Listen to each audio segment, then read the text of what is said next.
Welcome to my YouTube automotive channel. In today's video I'm sitting in a 2025 Volkswagen Taos and I will show you how to enable or disable the front collision assist.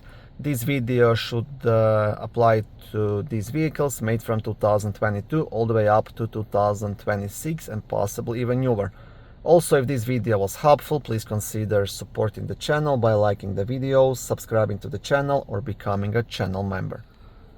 Okay, now you can access these settings through the main screen on the dashboard. So press the menu button in the bottom right and then you will select this assist system here.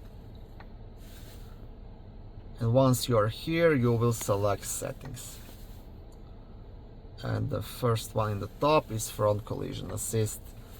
So if it's check marked, that means it's activated. If you select information, it will explain what it is. So this function detects critical distance situations and warns the driver visually, acoustically, and by a jerk of the brakes. If necessary, emergency braking is automatically initiated. So this is where you can enable it or disable it. And also optional, you can have this turned on, display distance warning, yes or no. Thank you for watching this video. I hope it was helpful and educational. If it was, please like it and consider subscribing to my YouTube automotive channel.